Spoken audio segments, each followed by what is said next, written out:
Hey YouTube, let's let the magic happen in this video here. So, I ended up watching season 3, all of season 3 of the Mayans, as the title states. So, I'll give you 10 seconds to butt out of here if you don't want to hear any spoilers of season 3 and my thoughts of season 3.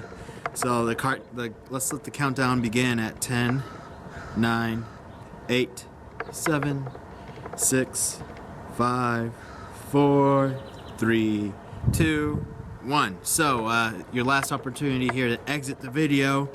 I'll be discussing some Mayans. So, what to say about the Mayans, man? Jesus, man. Season 3.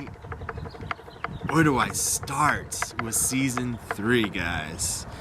So, wow, season 3 was intense. So, let's start out with the Reyes brothers. Let's start out looking at Angel, right? So, Angel has a kid with Alita? Not Alita. One of the leaders of the underground networks, crime networks organization. And so he tells her, or I'm sorry, let's reverse that. So she tells him that the baby they had together was murdered by Agent Potter, right? So then, I don't know if I'm not going to tell you that anymore because it just gets really intense. And then, because it's, I think, an hour-long episode, which I highly recommend you guys watch. But so interesting. So that happens, and then Angel has an affair with one of those, I guess, I don't know how to say it without being derogatory towards women, but I'll try my best just to say a club groupie, to be nice and polite. So she gets pregnant by him, but then there's also a love interest with that same girl within the same Mayans organization, gang organization. So I'm like, oh man. And it ends up being one of the the officials, roundtable officials in the club, right? And it's a side of this individual you don't get to see, because he's mostly serious throughout the whole season. He's actually one of my favorite characters. I think his character's name is Hank, if I stand corrected. Comment down below if I'm wrong, but he's a heavy set guy. In seasons 1 and 2, he had his hair slicked back. He's really serious, kind of like a Salvadorian, one of those Salvadorians who are super serious. But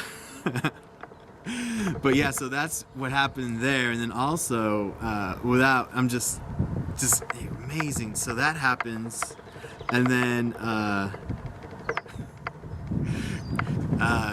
Emily, the Galindo's wife, right? Emily. So she says, screw this. My husband tried to kill me. I don't know what's going on with him, because she finds out that, like, without getting into further details, I want you guys to watch because it's so interesting what he does.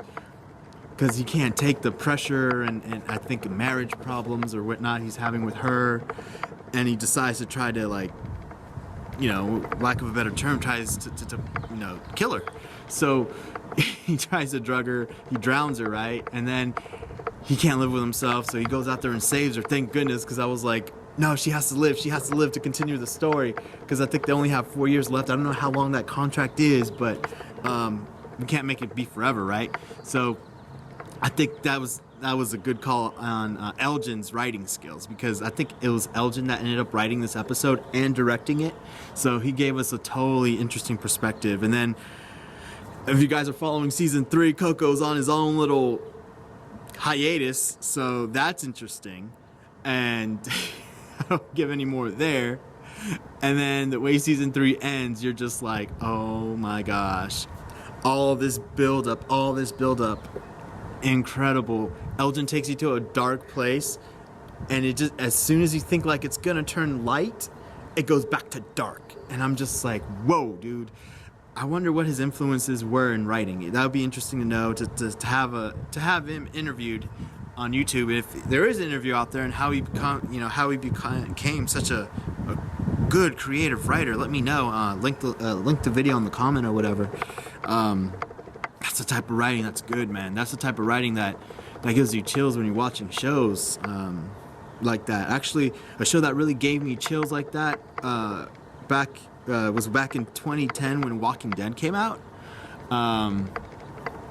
But wow, it takes you to a place of terror and chaos, and it's all within a small. It's a micro chaos. It's not like a macro chaos, right? It's a chaos where it's a group of individuals coming and attacking another group of individuals in season 3. So it's totally interesting, and it's not a different type of individual. It's just a different chapter within the motorcycle gang. So wow. Totally interesting, great analysis of writing. And seeing it on the screen too. Totally incredible. Wherever we have come from those early days of writing TV shows of westerns. This is nothing more than, I feel like, a modern day western, but instead of horses, we're riding on motorcycles. So without further ado, comment, like, and subscribe. Thank you for the new subscribers. Keep them coming. And let me know in the comments what you would like to see more content of. Just decided I watch a little Mayans. I had a small little break in between some schoolwork, so I figured, why not give back to the community that's giving back to me. So catch you in the next one, and thank you.